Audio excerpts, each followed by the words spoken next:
before we turn to the presenters in chief, mainly Matt Strauss, Mary Louise, can you speak to us just for a minute or two? Sure. So I'm Mary Louise Serrato. I'm the Executive Director of ACA, and I just want to give you a very brief background on ACA. ACA was created in 1978, and so last year we celebrated our 40th anniversary. And we've been advocating on issues affecting the community of Americans living and working overseas and presenting those to the Congress since that time. In 2012, ACA headquartered itself in Washington, D.C., because the issues obviously bubble up from the community, but the work in terms of legislative and regulatory changes has to be done in Washington, D.C. Prior to 2012, we were doing door knockers, but in 2012, we realized we really needed to have an ongoing presence. We needed to be available to the congressional offices. We needed to create relationships with stakeholders in Washington, D.C., and that has been a huge help to the organization and to the community.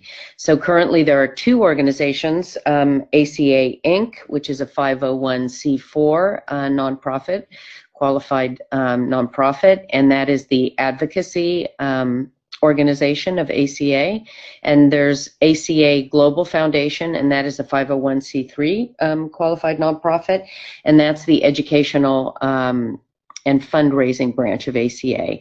And it was through ACA GF, for those of you who have spent some time on our website and are familiar, that we raised the funds to do revenue estimates for ACA's side-by-side comparative platform of RBT, which essentially took the current tax code and showed where changes had to be made to make it a residency-based or territorial-based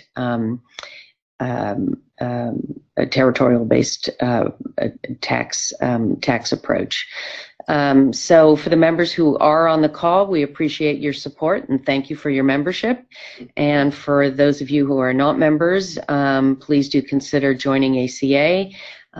It's only through member support that we can make all of this happen. So please consider becoming an ACA member. And I think with that, I'll turn it back over. Let's see. A door knocker is when people come in from out of town, you run them around Capitol Hill and they knock on doors of people, and then they go home. Mm-hmm. As opposed to you, who are there day in and day out. Okay, so we're ready to turn to Matt Strauss. Can you hear me? Yeah, I'm here. Okay, good. Matt, the biographical information about Matt and the picture have been provided to everybody, but I'm just going to say quickly that Matt is the tax counsel to Representative Holding, who is the author and sponsor of the pending bill. And Matt is, without a doubt, without a doubt, most familiar and has spent an enormous amount of time on this subject. Matt, why don't you go ahead and take us through these subjects? Sounds good. Yeah, thank you very much. I really appreciate it. Yeah, as Charles said, I'm tax counsel for George Holding, and George represents the 2nd District of North Carolina, which is right around the Raleigh area. And so I've been with George about 4 years now, basically since he got on Ways and Means, which is a tax writing committee here in the House. And basically since that point, we've been really trying to dig down into this issue and find a solution.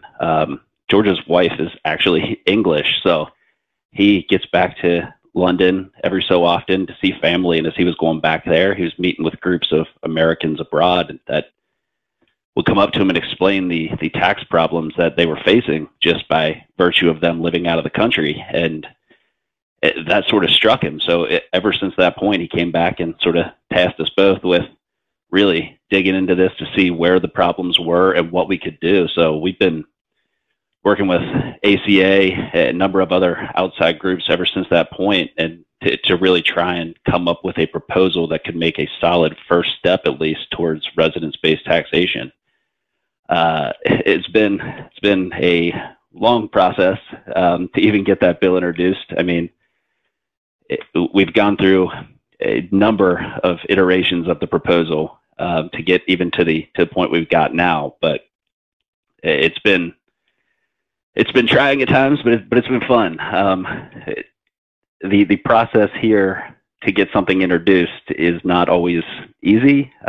We had to work with Ways and Means Committee staff to get them familiarized with the issue, to get them on board, because if you don't have the chairman's support, nothing's really going to move. So we had to do a lot of work with them to try and get them to a place where they were comfortable going with us to JCT, which is the Joint Committee on Taxation here in the House, or here in Congress, and they do all the revenue estimates for bills, and a revenue estimate is needed before any tax bill can go be voted on. So they're a key player in this, and we've gone to numerous meetings with them to try and get them also comfortable with the proposal. And while they are supposed to be nonpartisan, and they're not supposed to make policy, they do offer suggestions, and they do sort of point out the holes in any sort of proposal that you have. So going to them and discussing where they see potentials for abuse, where they see the issues, has been also a huge part of this, to try and get something that we hope could be eventually close to revenue neutral. And the last piece of that is then also getting Leg Council to eventually draft the text for us, and they're the, again, nonpartisan body here in the House that drafts every piece of legislation that comes out of the House. So the three groups there has been all thankfully working in the right direction, and it's still a work in progress. And the bill that we introduced at the end of last Congress will need to be again introduced this Congress, and we're still working with each of those groups to really try and fine-tune a couple points to make sure we have the language correct, make sure we have, then as we introduce this, transition rules in place for some folks that might have issues that are not directly handled in this underlying base rule, and really making sure that this is both tight against abuse and still workable for Americans abroad. So it's still an ongoing process that we are very much engaged in and looking for support on from other members here. We would love this to be bipartisan. We think this is an issue that should be bipartisan and has traditionally enjoyed such support in the past. So we're still trying to do that. We're wrangling other members, getting them familiarized with this proposal as well, and it's been going well. So I think at this point I can basically explain what the bill does. Is, as introduced, the bill would essentially create a new Section 911A, which would sort of ride along with 911, the foreign earned income exclusion. Basically, under this, non-resident citizens may elect to be taxed as qualified non-resident citizens, and therefore, under this new classification, all of their foreign-sourced income will no longer be taxed by the United States, and they will not need to file a tax return on it. It'll simply be, if they have foreign-earned income, they elect this. They basically check the box stating as such, and we do not worry about any of that foreign-sourced income, both earned and unearned. What they will still have, however, is U.S. source income. If they have any of this, they will still need to file a U.S. tax return on this and pay taxes as they would regularly.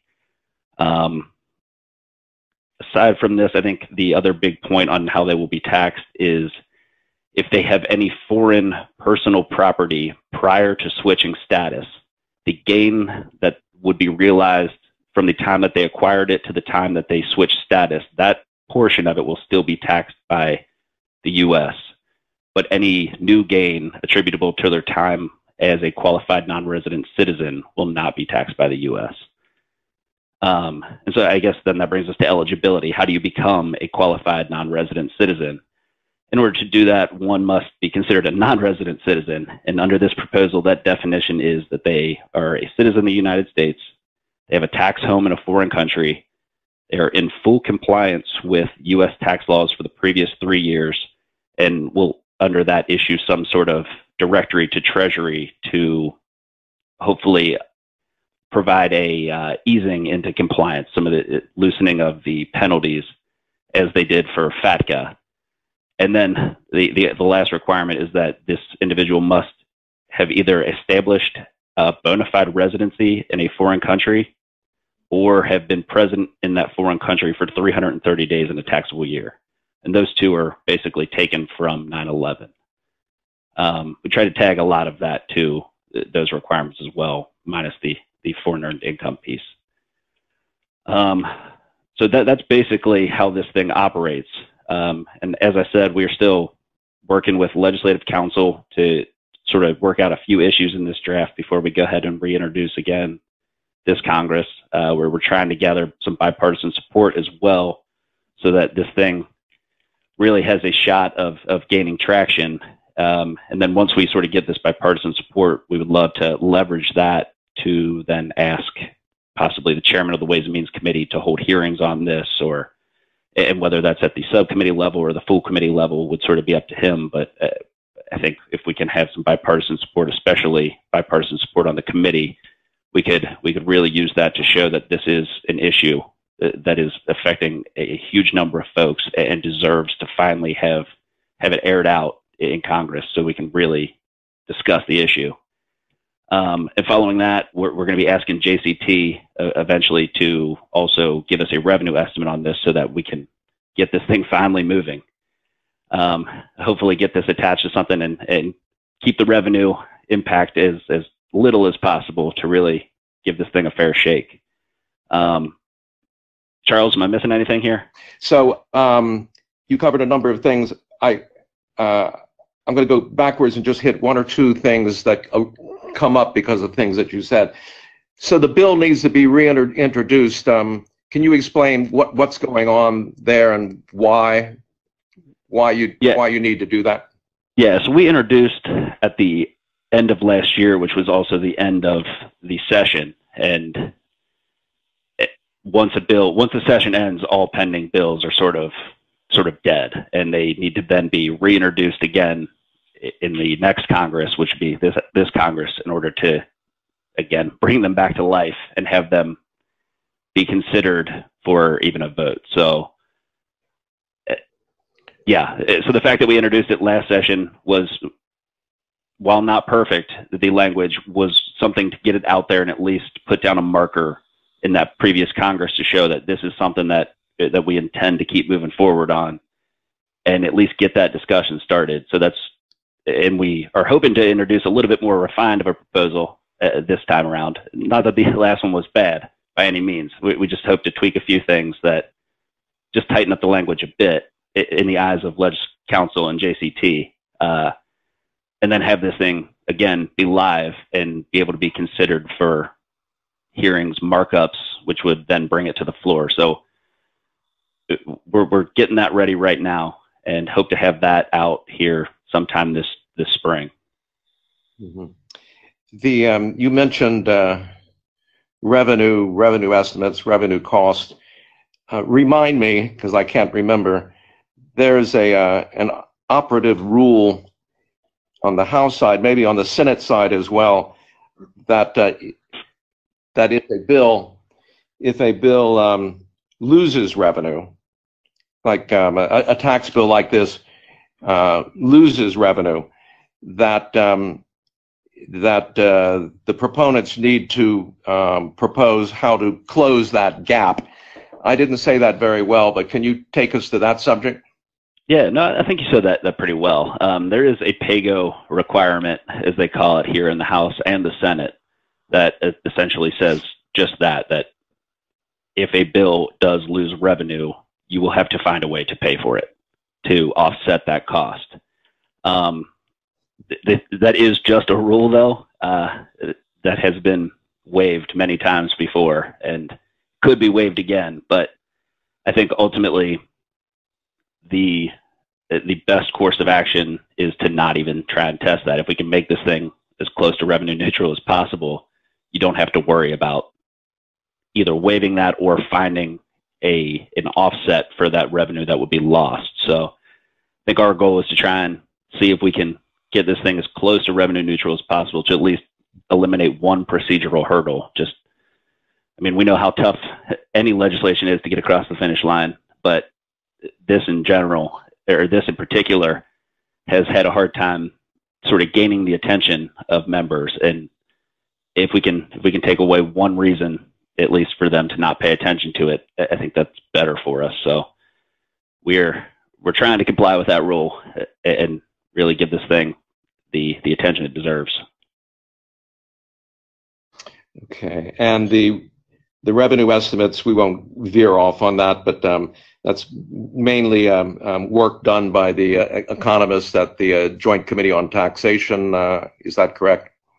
It is, yeah. They are pretty excellent at what they do. They don't tell us how they estimate things, but they can hint around it and help us close the holes in any proposal that they see as potential areas for large revenue loss. So that's why they're pretty key partners in drafting any tax legislation in general. Then looking at some questions that have come in, and some ones that came in yesterday. As people know, a conference like this was held in Geneva yesterday. So, and I'm just going to pluck one of the questions that came in, and that is, maybe you've already touched on that, and that is, what is the Representative Holdings and other people's game plan for going forward? And as part of that, just a couple of words about what individuals abroad can do to help. Sure. Yeah. So going forward, we plan to get this thing ready as quick as possible, and then get this thing introduced again.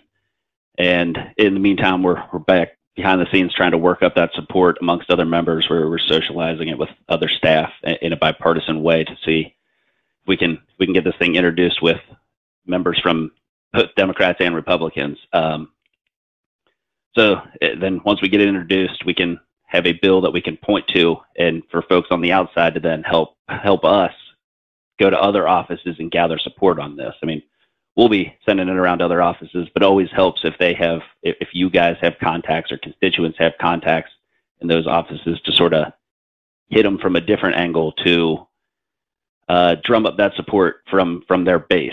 That is always pretty effective, and one big way that the folks listening are members of ACA or just Americans abroad in general can really help us out here.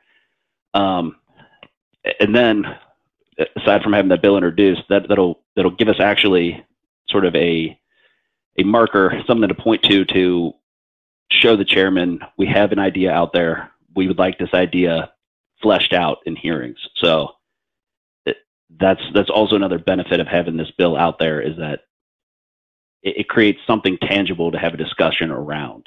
So that's, after that introduction, that's when we'll go to the chairman and say, hey,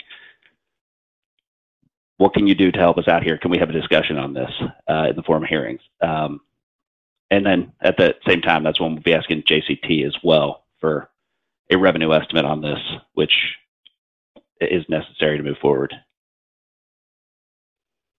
That reminds me of, I know because you said it a number of times, that you really are gathering comments from everybody about the version of the bill that is out there. And I suspect you've gotten a number of them. I know we've sent some to you. And you were very, very generous and brave yesterday to say that you would really invite people to send you their comments to your email address. So could you repeat that, please? Yeah, it's just Matt Strauss, MattStross, @mail.house.gov. Matt.Strauss. Excellent. Thanks. Matt.Strauss. Yeah, sorry. Thank God my coworker corrected me there. It's been a long morning. Yeah. So with that, Some of the, I'm trying to jump around and monitor the questions that have come in today and some that came in yesterday.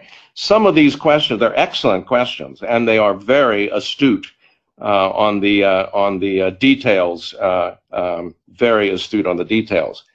I'm going to suggest that we try not off the top of our heads to deal with the, I'm looking at, unless Craig Thompson sitting here wants to do that.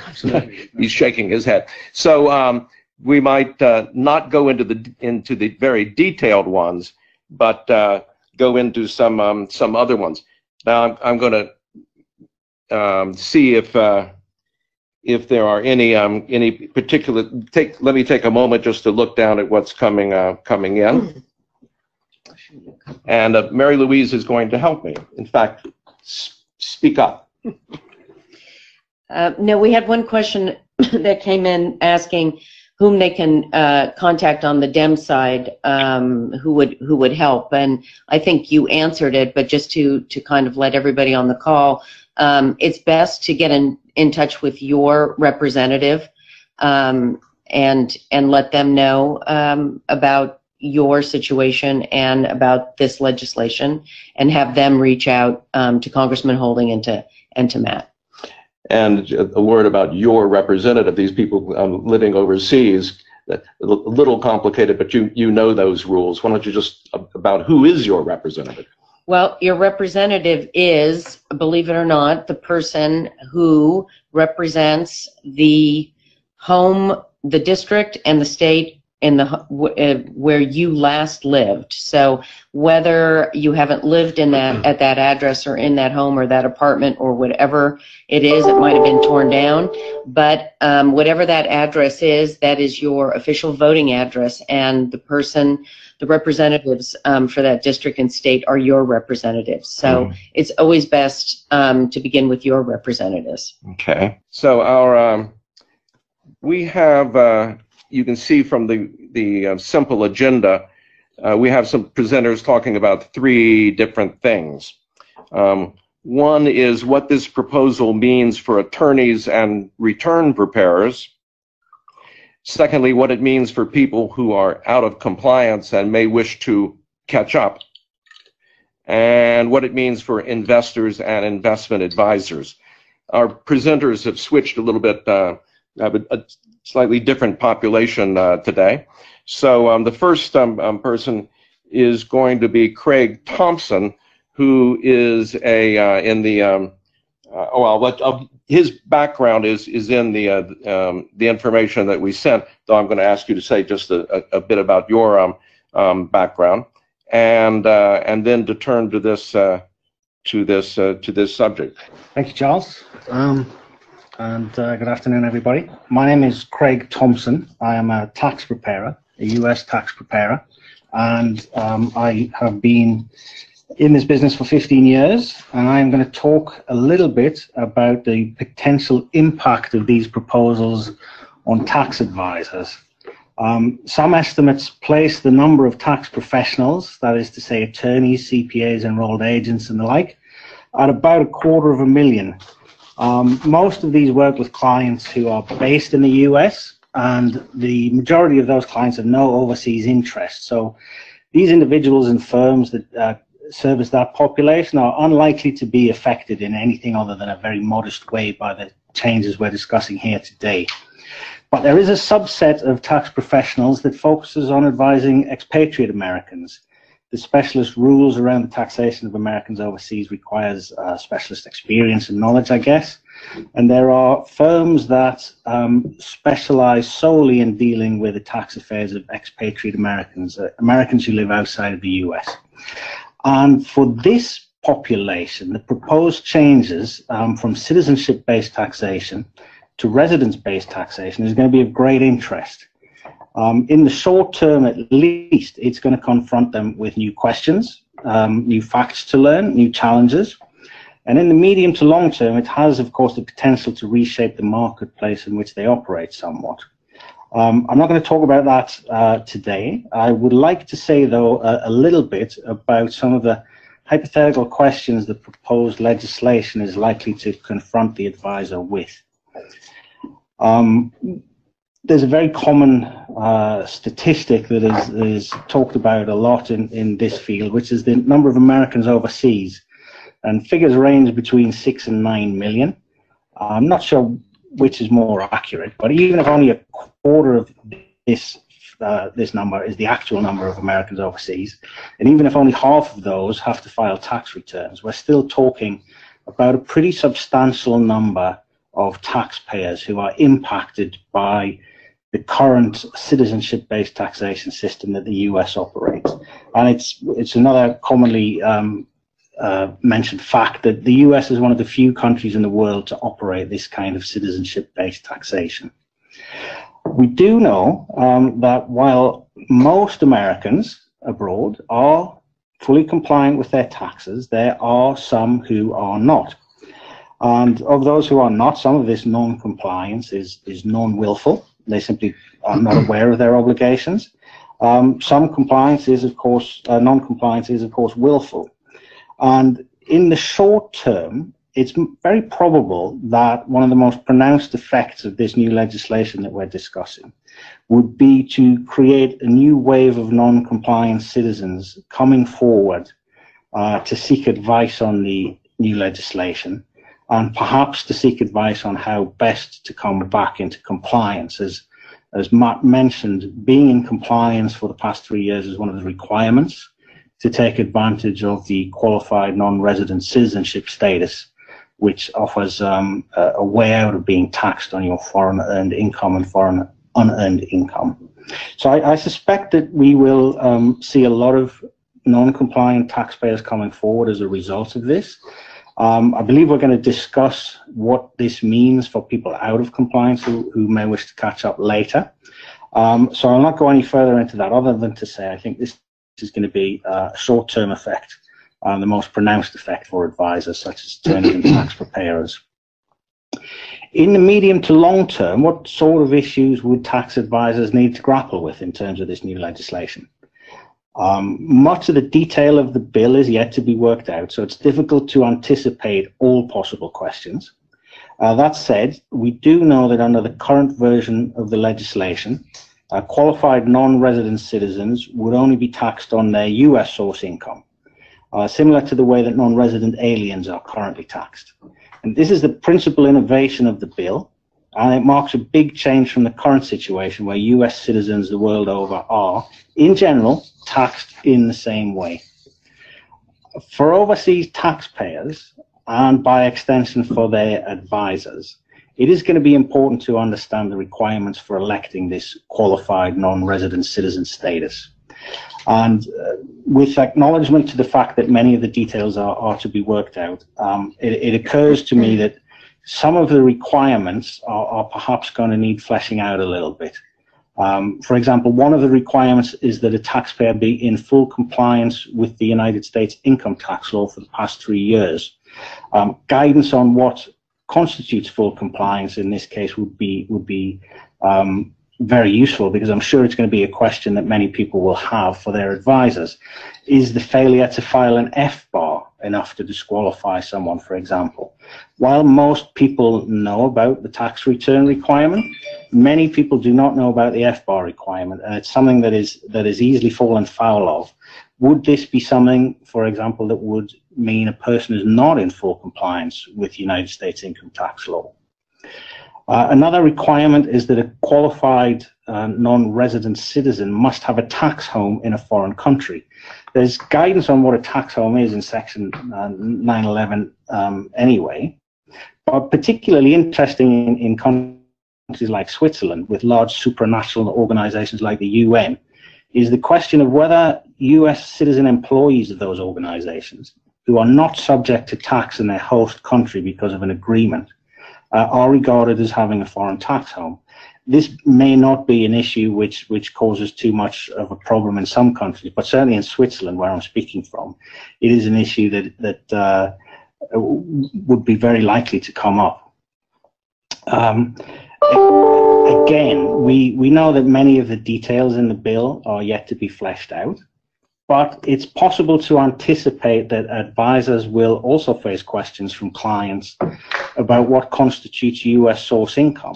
having perhaps qualified for non-resident citizen status, their next point of interest is, I'm sure, going to be, well, what do I get taxed on if I'm a qualified non-resident citizen?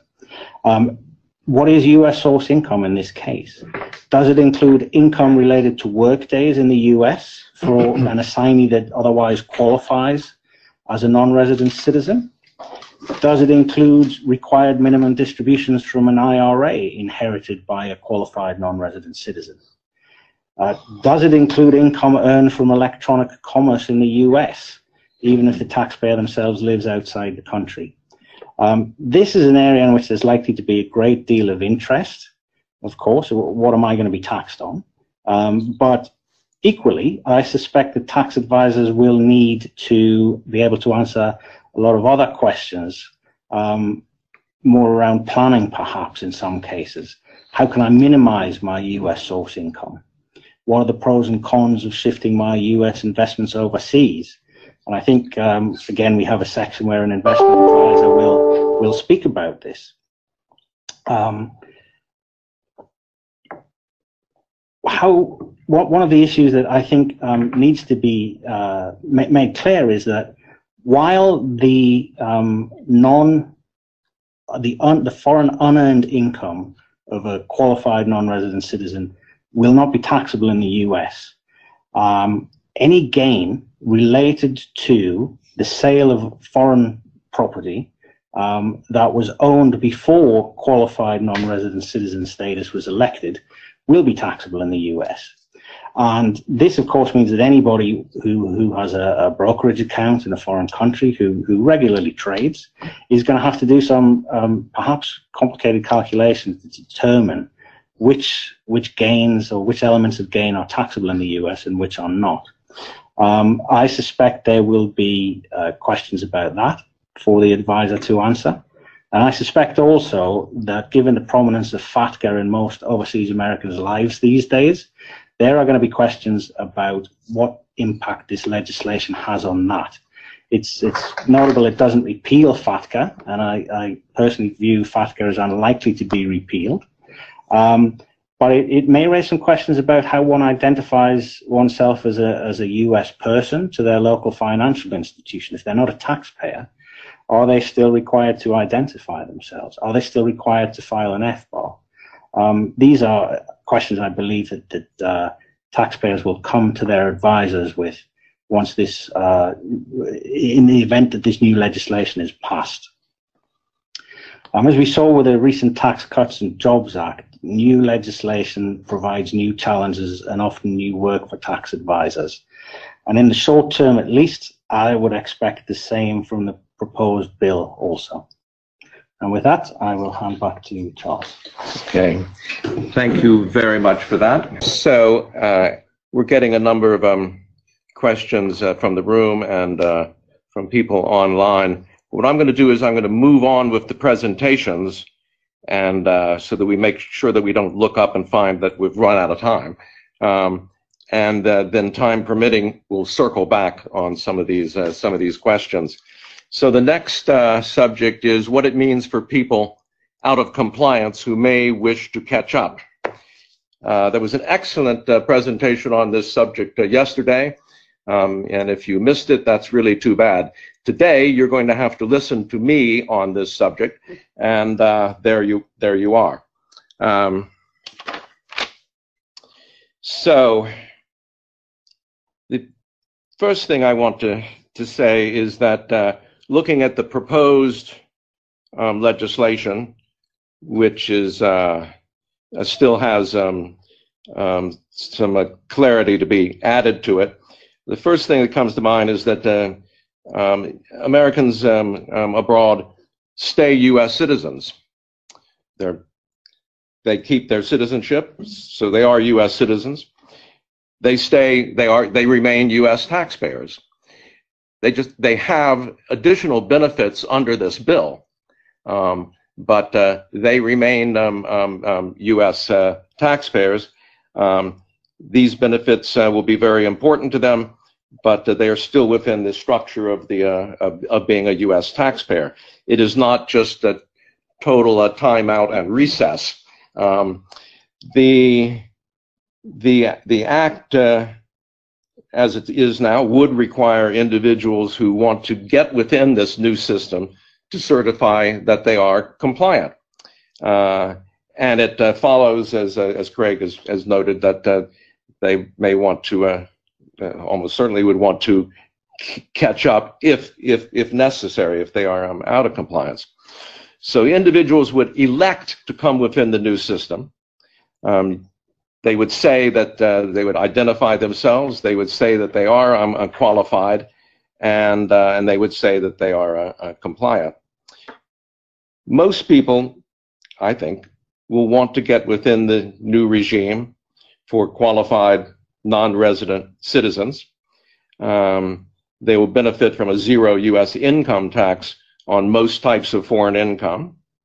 And perhaps most importantly, when I talk to people, people are interested in how much tax do I pay, but a lot of people are very interested in how much paperwork they have to wade through. So that would be a big benefit under this, that their filing requirements and their overall paperwork requirement would be greatly reduced. People will need to make the annual certification to the effect that they continue to qualify. I qualified last year, so I put in my annual certification, and I just say ditto. I still qualify this year. There can be little things. You're not supposed to get the benefit if you're in one of those countries that the United States is really seriously unhappy with. So if you've moved from London to some country that the United States is seriously unhappy with, you would need to note that change, and you would fall out of the system.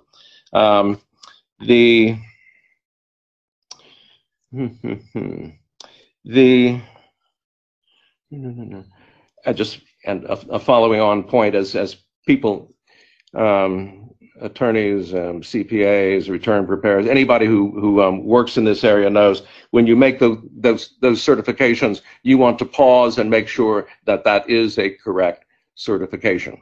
I'm not going to drone on about that. Usually the language is at the bottom of the form.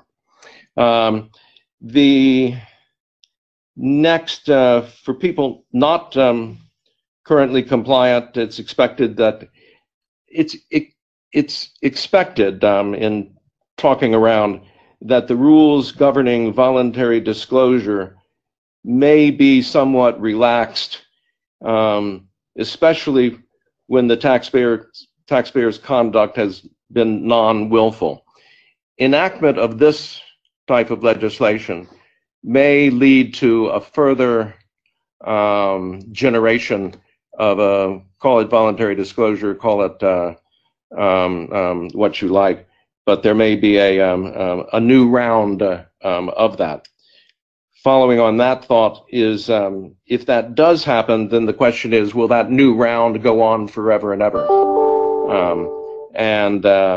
That's, anybody can give their own opinion on whether these voluntary disclosure programs and streamlined programs will go on forever and ever. Looking at the ceiling and guessing, I would guess that may not be the case, that government, Treasury, mainly Treasury, having delivered a large carrot to Americans overseas, may want to bring those programs to a close. So it may be, we used to call it in school, ollie in free, and that is last call, and it might stay open for just a limited period of time. But I may be entirely wrong, and that's just a guess,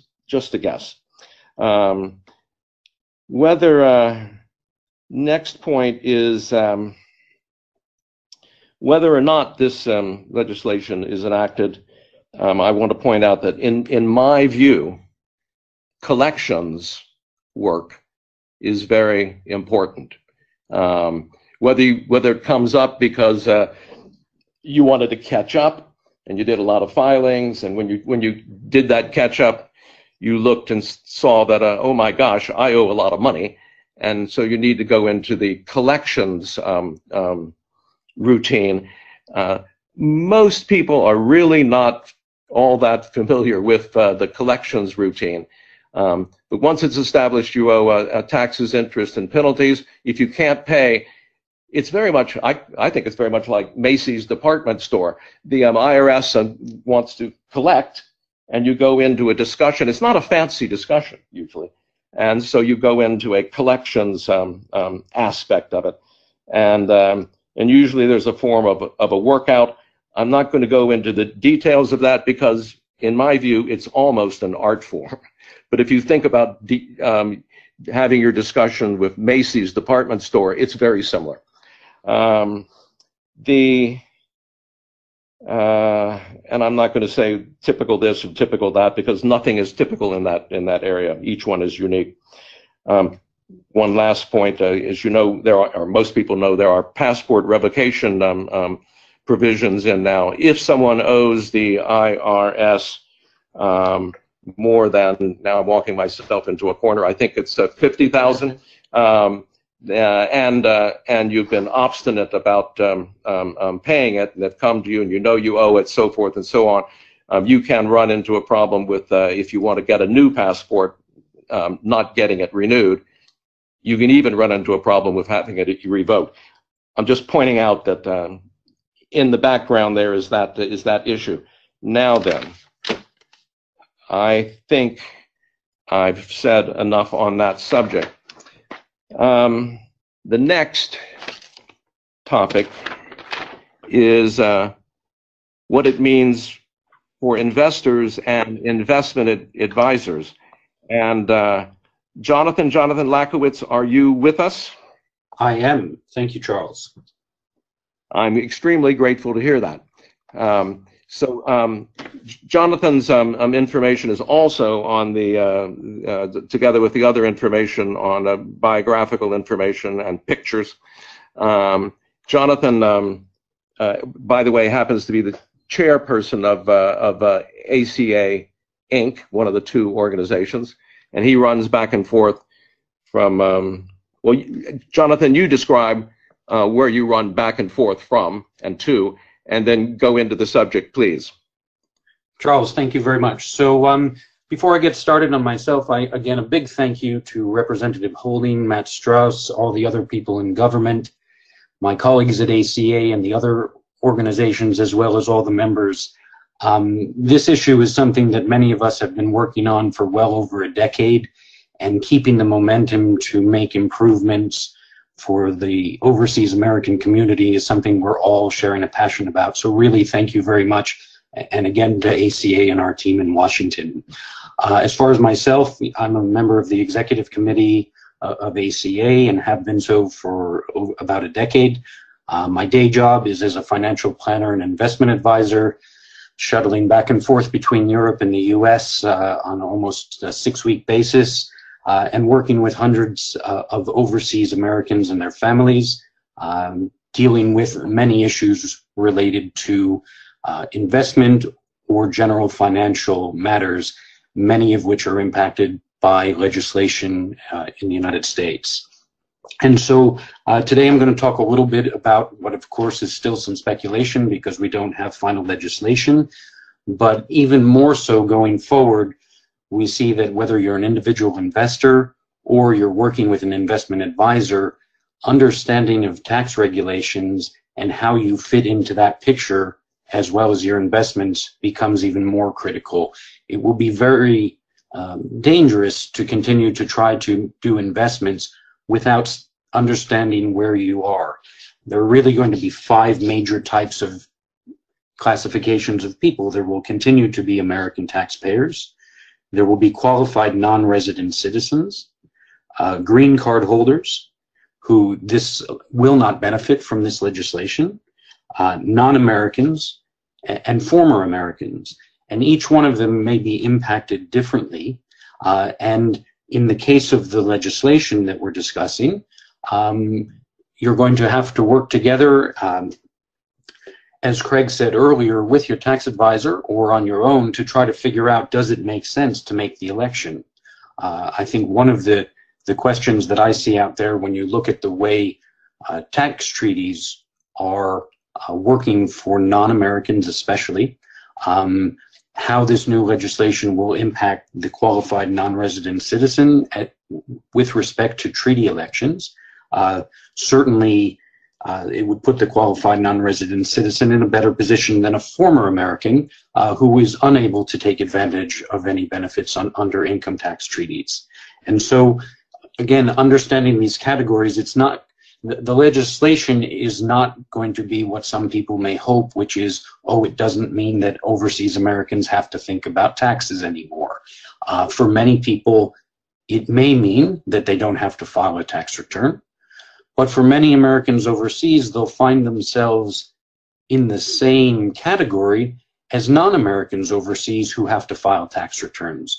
Believe it or not, there are hundreds of thousands of non-Americans having to file tax returns related to their business income, or what is known as FTAP income, such as IRA accounts, pensions, and other things coming from the United States.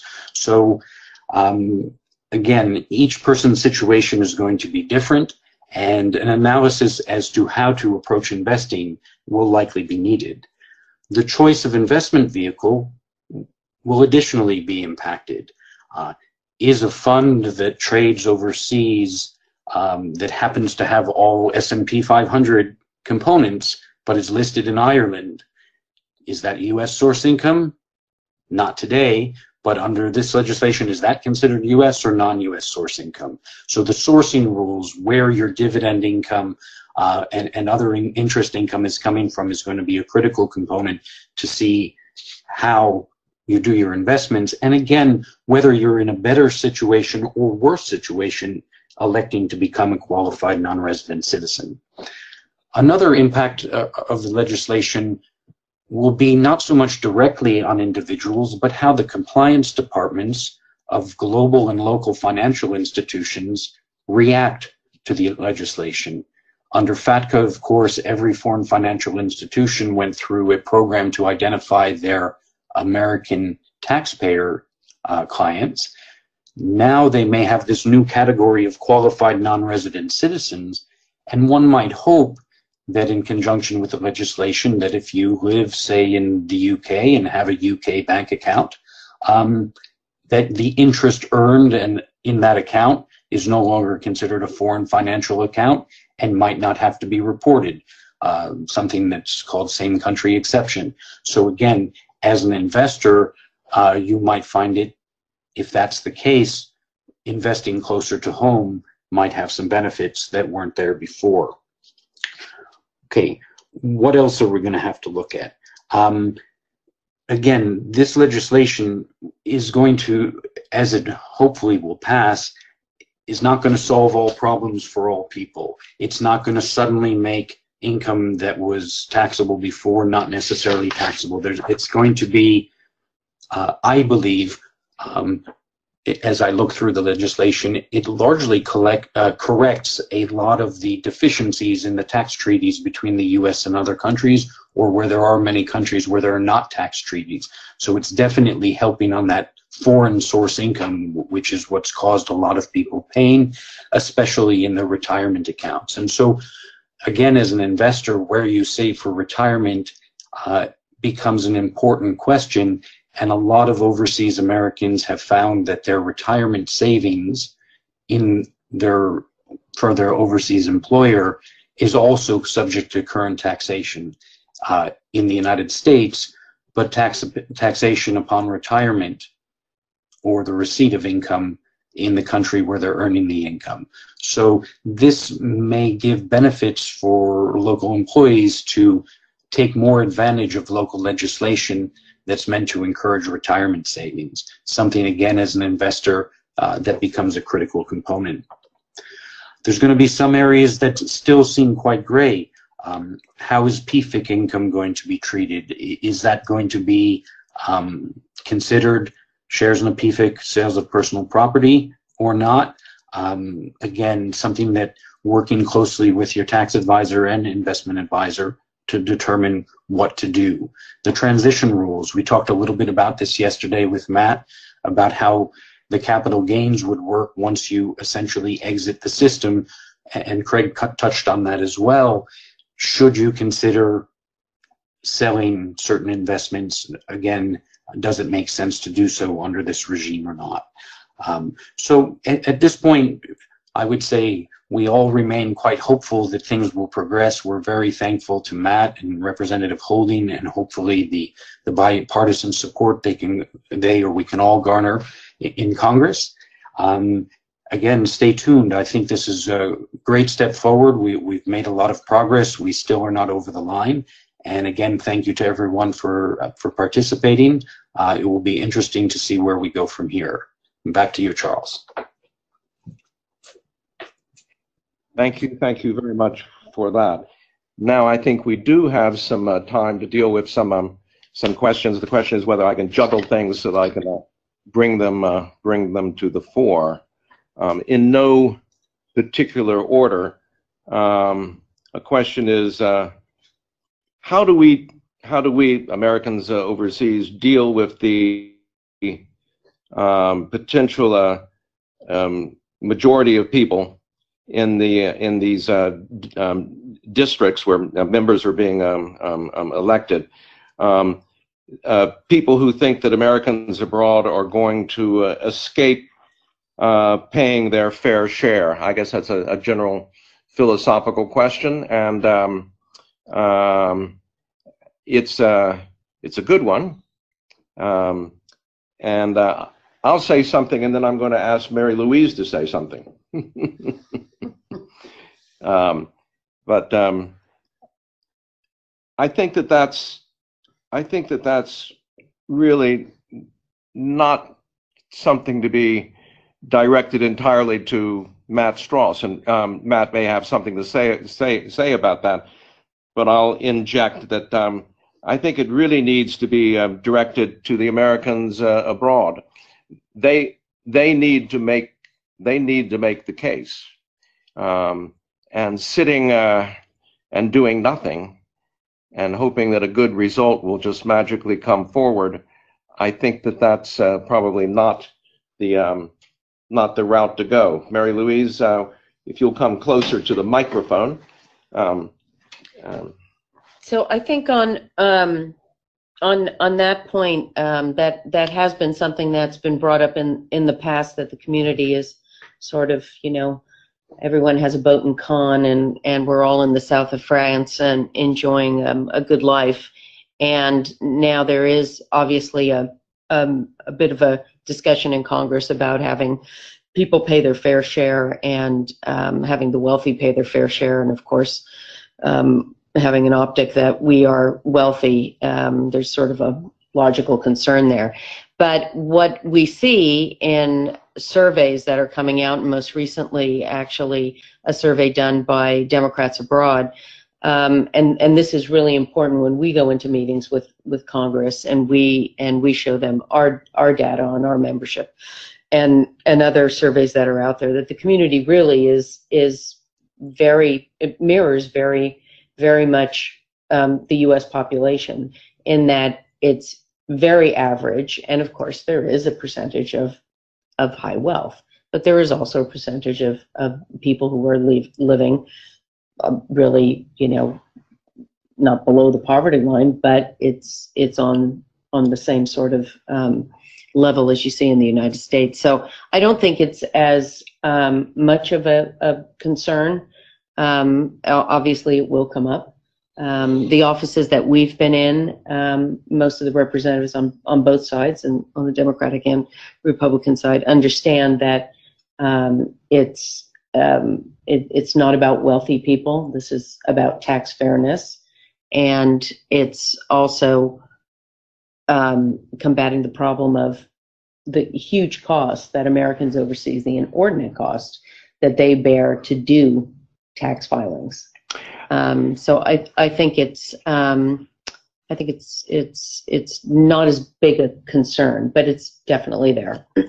Matt, I see that you're still with us and listening to all this. So on the issue of how do we address people in general being concerned that Americans abroad might get away with something? Can you speak to that? Yeah, I mean, I think that's a concern that people have, and understandable if they're not sort of living this or dealing with it on a regular basis. I think that's part of also what JCT was concerned about, sort of the Washington Post headline of rich guy escapes U.S., doesn't pay tax sort of thing. And so I think they've been geared towards that in their assessment of any legislation or proposal that we've sort of tossed their way. So they've been really helping to try and close any of those potential holes in there so that this thing does not get abused. So we don't have that headline after this would be enacted. I think in talking about this, though, we sort of explain that, look, around 80% of people already don't have a tax liability because of the current rules in place, but they're spending anywhere between $1,000 to $5,000 on tax services for a bill that they don't owe. Then we show them that under this bill, they'll still be paying tax on U.S. source income, so they're still paying as any other person would, and they're not escaping necessarily a tax on their foreign assets that they held while they were a U.S. citizen. So there's no escape there. And then we just sort of point to the fact that residence-based taxation is done around the world except for us and Eritrea, and that right now it's more expensive to hire a U.S. citizen by about 40%. So this not only helps those resident abroad now, but it makes U.S. citizens more competitive for international companies, and we should want Americans getting hired. So we sort of point to a number of issues to try and tamp down that worry. Thank you very much. On the issues that of abuses of the system, I'll just say that as you and many people know, Congress, when it wants to, can be very tight in cutting off abuses, and the people at everywhere on Congress, and the members' offices, and the tax writing committees, and the Joint Committee on Taxation, they can cut off abuses and avoid those situations that might come up after enactment that would be not good. And then also, if there are hearings, and a number of people assuming there will be hearings. Hearings is a time when all this information gets put on the table in bloody detail, and everybody can look at it, and people can explain this is the way it works. And the revenue estimates, actually, the numbers that go into the revenue estimates have a lot more detail about what's out there than you would ever dream is on the table, because they're pulling it from all sorts of sources, including tax returns. So there are very few secrets about this subject. I'll just leave it at that. So thank you for that question. That came from the room. Let's see if there's anything else. The question, I think this came up yesterday also on the revenue estimates. Someone's in running revenue estimates, is it possible to take into account that the population may actually be reducing as people renounce? I saw just today that the last quarter of 2018 figures came in. I can't tell you what the size and the trend, because I was trying to catch a train. But the point is, can you take into account the renunciation population? Matt, do you have any thoughts on that? Yeah, we certainly hope JCT will take that into account when they estimate any sort of revenue loss here. As we were going through tax reform, this was something that came up on the corporate side, and specifically with regard to repatriation and what sort of number we would get there. And this was actually before, it was probably 2015, as we were doing the FAST Act originally, when we were looking for ways to fund the Highway Trust Fund and bringing back some of that money from overseas. And that's when they originally were then able to redo their calculations to take into account base erosion on the point from the side of corporations. they estimated that if we didn't do anything, we were going to continue to lose our tax base, and that any sort of move in the territorial space and repatriation would actually save us some money. So there's precedent there from JCT's side that they did sort of take base erosion into account for corporations. Thank you for that. They could for us. So I am, there have been a couple of other questions, but really points. This comes from an individual who had really a string of very good technical questions. And Mary Louise, you'll be interested in this one. It is, this is after a string of extremely technical points. Then the last point was, how can ACA members help? I'm going to let you speak to that. How can ACA members help? Well, you can, number one, like we always say, let your representative know about the issue. Write your representative. Let them know about the legislation. Let them get involved with Congressman Holding's office and get in touch with Matt Strauss, and get more people signed up to ACA. Let people in your community, people that you know about ACA's work, and become members of ACA. Any final points from anyone? I think that pretty much runs the subject for me. The other questions that are coming in, a number of them, again, are highly technical, but I much appreciate it. Matt, we're going to send all of these to you. I understand you're making a list of all of this, and so you can look forward to getting those. Any final thoughts, Matt? No, that would be great, though. We can run those by committee staff, by JCT, and the appropriate folks to try and get some answers here. And any other questions that anybody might have, feel free to shoot them my way, and I can try and get you an answer at least. We just really appreciate all of the support and help and feedback that you guys have provided. It's tremendously helpful. I mean, we're not living this every day, so it's sometimes easier for us to think in weird economic theory terms, but in practice, the support that you guys provide is invaluable. Okay. Well, thank you all. Thank you, everybody, the people that came through the rain. You have to go back in the rain now. And everybody who is online. So thank you, one and all, and good night.